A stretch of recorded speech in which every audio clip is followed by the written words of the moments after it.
Bienvenidos a este podcast Detrás del Aula. El tema del día de hoy es la asesoría y la inclusión dentro de la educación. Como invitado dentro del programa tenemos al licenciado Montejano Peñuelas Arturo Gustavo, director de la Escuela Preparatoria Oficial número 300, Forjadores de la Patria, perteneciente a la organización social Universidad del Pueblo Trabajador de Nezahualcóyotl, UPTN, en Valle de Chalco, Estado de México. Bienvenido, profesor Arturo. Hola Scarlett, gracias por invitarme a tu podcast. No, al contrario, bienvenido y muchas gracias por aceptar la invitación para poder participar dentro de este podcast. Y para comenzar, nos gustaría saber un poquito más de ti. ¿Cuál fue el motivo que te impulsó a trabajar como docente?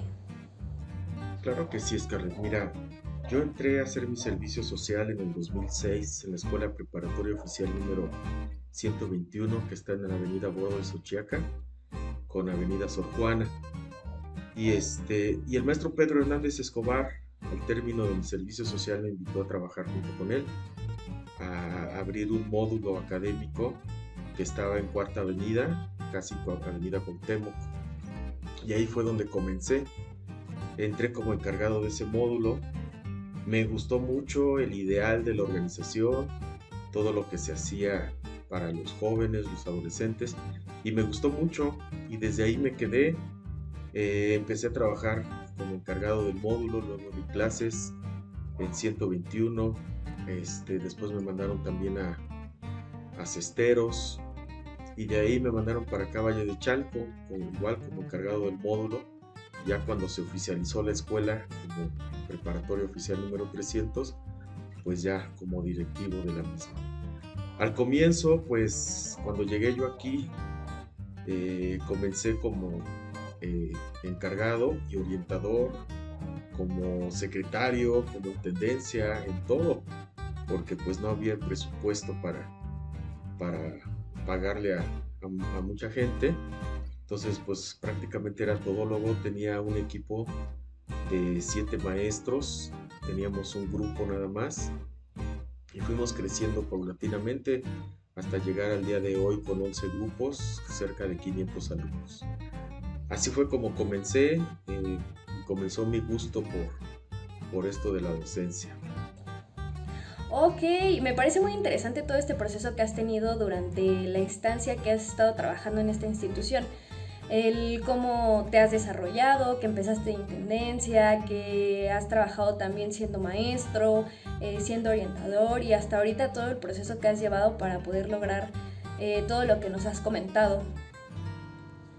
Me parece interesante saber como todos estos aspectos que nos vas comentando de cómo ha sido tu trayectoria dentro de media superior, el cómo por parte del gobierno muchas veces no se prestan estas situaciones para poder dar una educación digna, inclusive hasta inclusiva, ¿no?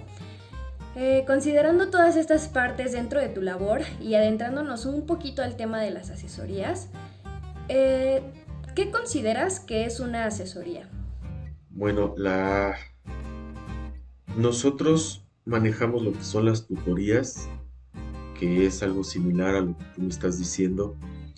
En estas tutorías están dentro del marco legal de la educación medio superior, pero como es todo aquí en el gobierno del Estado de México, pues esas horas o esa tutoría no es pagada por el gobierno del Estado de México.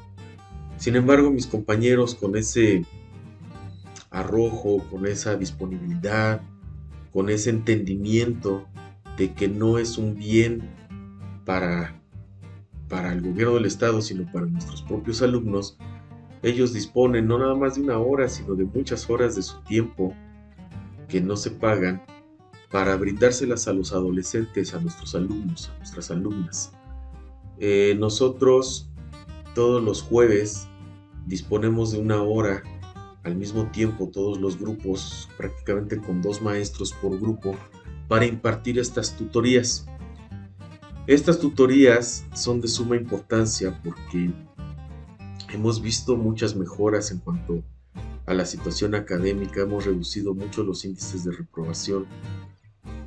Cabe mencionar que el seguimiento que se le da no nada más por tutorías en la cuestión académica, sino también por orientación e inclusive directivos, pues ha sido muy importante este acompañamiento prácticamente de la mano con los alumnos. Sí es muy importante, sí sirve bastante para el trabajo áulico con los chicos, eh, y más ahorita en este momento, después de la pandemia, los jóvenes vienen desconectados prácticamente hasta el día de hoy en la situación que veníamos trabajando ya con anterioridad. Y estas tutorías, el trabajo con orientación, el trabajo de directivos, pues ha sido fundamental para que los chicos vuelvan a tomar su camino en cuanto a la cuestión académica. Algunos jóvenes pues querían seguir tomando sus clases a distancia, cómodamente, entregar sus trabajos y tareas, pero bueno, creo que hay un sistema para cada persona, ¿no? Y nuestro sistema es escolarizado.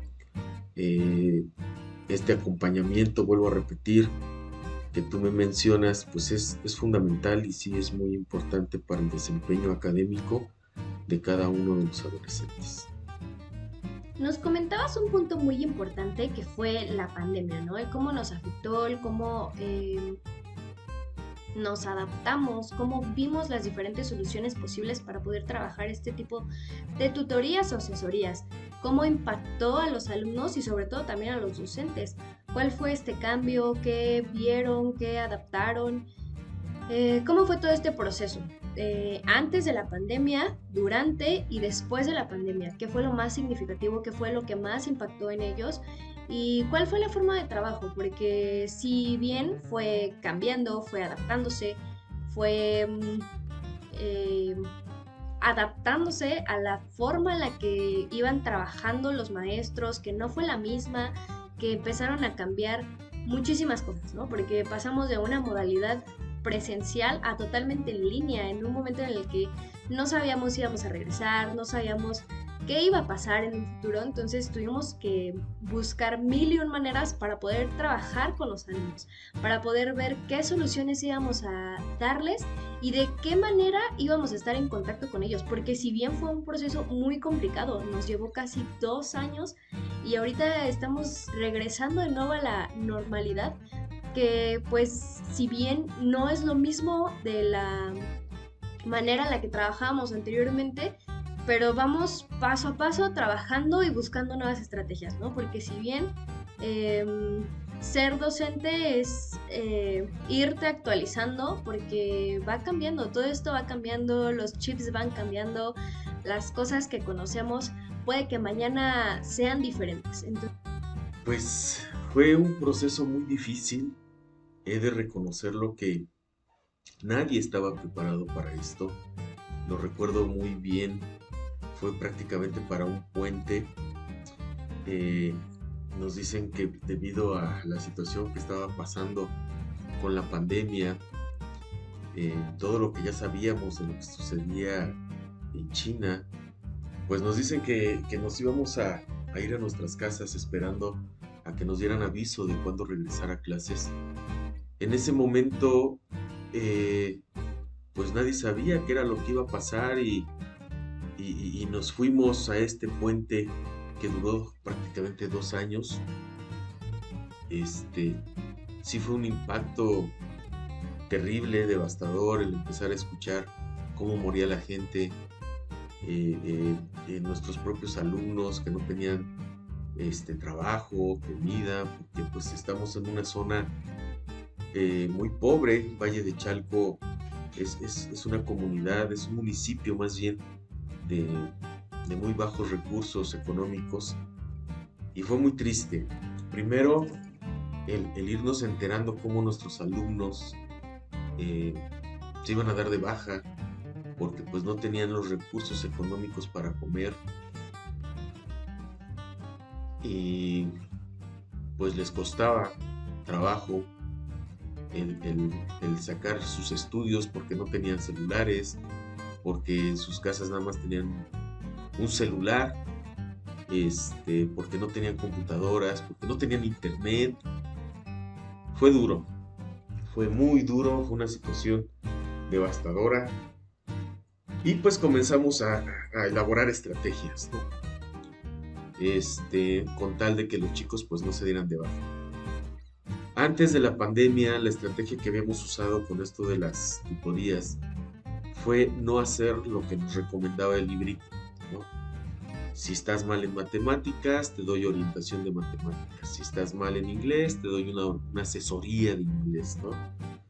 Este, Al final del día, el implementar tutorías, asesorías, como quiera que se le llame, es por una falta de un conocimiento previo de los chicos.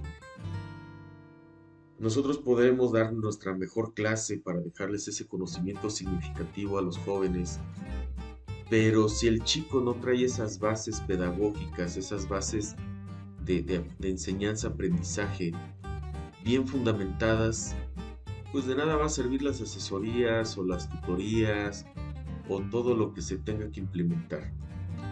Es por ello que antes de la pandemia lo que nosotros hacíamos era ver que los chicos fueran al corriente en cuanto a sus tareas, trabajos, apuntes, todo lo que tenían en ellos que entregar para que a los maestros en sus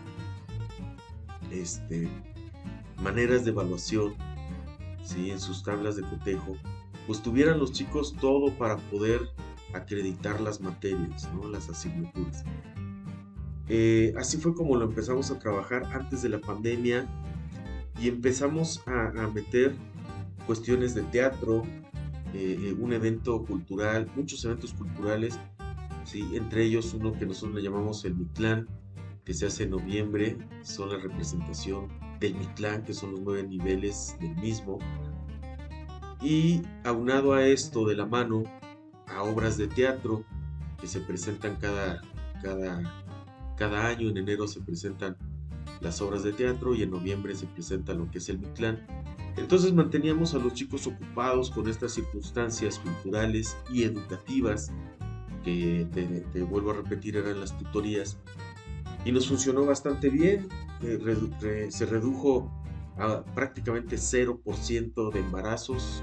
Las niñas y los niños estaban interesados en lo que hacían aquí en la escuela, y aunado también a todas las pláticas y todo lo que se hace por medio de orientación e instituciones que invitábamos para que les dieran clases de prevención, de embarazo, etcétera, etcétera. Y en las tutorías, vuelvo a repetirte, pues nos funcionó esa situación, no de sentarnos y tomarle la mano al alumno y decirle cómo tienes que sumar, cómo tienes que restar, sino de ver que fueran al corriente en cuanto a sus apuntes, tareas, trabajos, participaciones. Y estos 2 maestros por grupo, que son los tutores de los alumnos, tutores académicos les llamamos,